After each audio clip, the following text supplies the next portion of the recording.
Narrative of the life of Frederick Douglass, an American slave, written by himself. Chapter 2.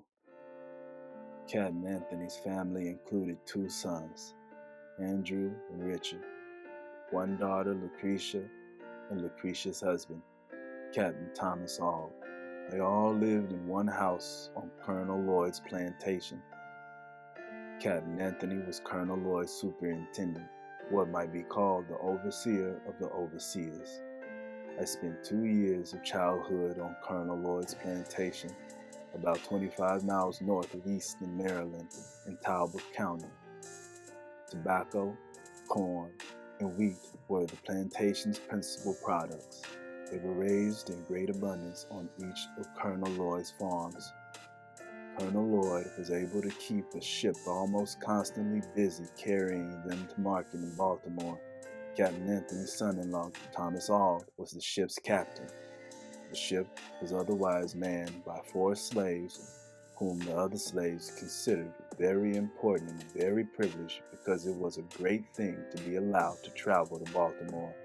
Colonel Lloyd kept between 300 and 400 slaves on his home plantation, and many more on his other farms, which numbered more than 20.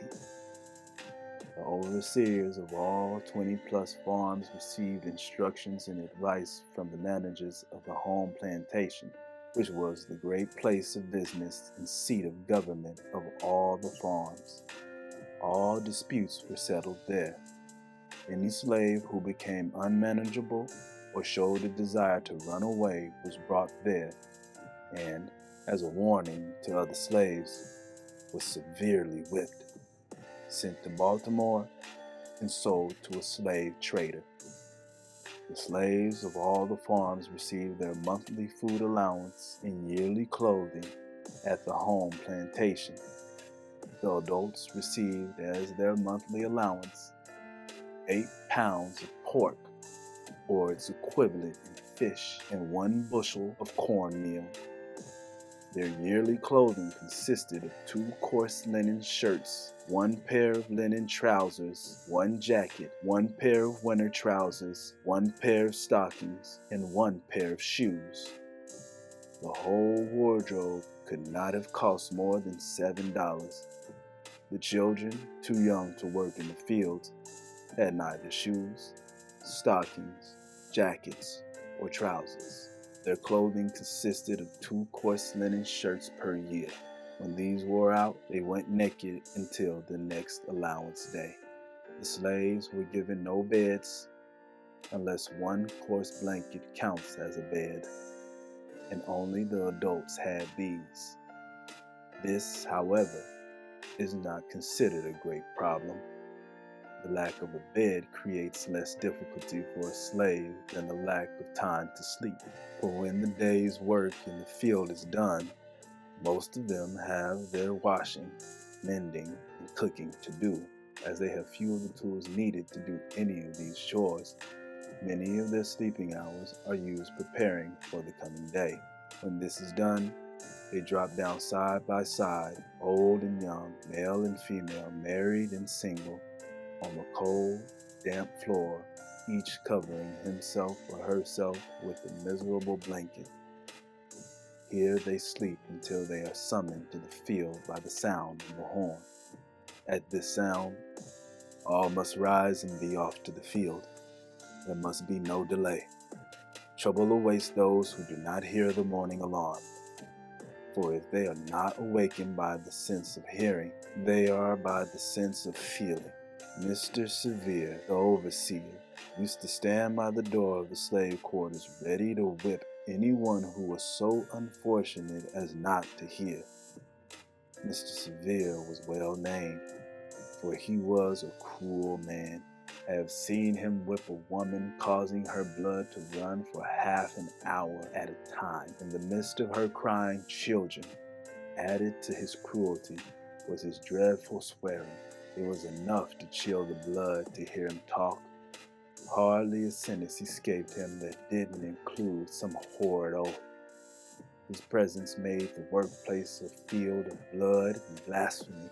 From the rising of the sun until it set, he was cursing raving, cutting, and slashing among the slaves in the most frightful manner.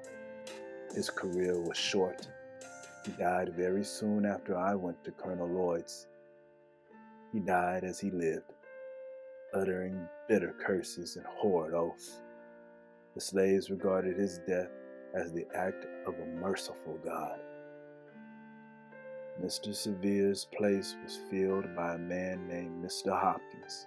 He was very different. He was less cruel, less profane, and made less noise than Mr. Severe. He whipped and did not seem to take pleasure in it. The slaves called him a good overseer.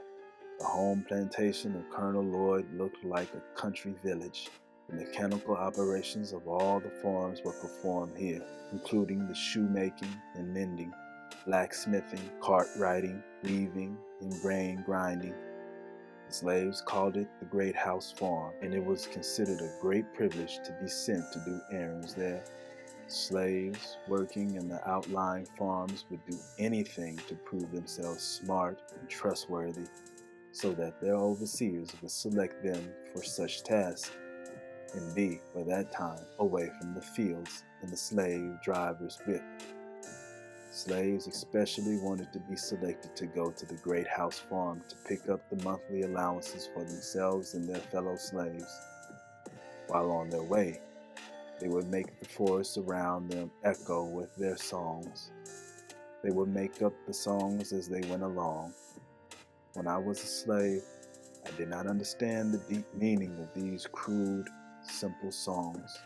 I was myself within the circle of slavery, so that I did not see or hear things as I would if I were outside it. But these songs told a tale of sadness that was beyond my feeble understanding. They breathed the prayer of souls boiling over with bitter anguish. Every note was a testimony against slavery and a prayer to God for deliverance from chains. Even now, remembering those songs affects me deeply. While I write these lines, tears are running down my cheeks. If anyone wants to understand the soul-killing effects of slavery, let him go to Colonel Lloyd's plantation on allowance day. Hide himself in the deep pine woods and listen. I have often been astonished since I came to the North to hear people say that the singing of slaves is evidence of their happiness. It is impossible to imagine a greater mistake. Slaves sing most when they are most unhappy. The songs of the slave represent the sorrow of his heart. He is relieved by his songs, as an aching heart is relieved by tears. A man cast away on a desert island might sing, and no one would consider that evidence of his happiness. The songs of the castaway and the slave are prompted by the same emotion.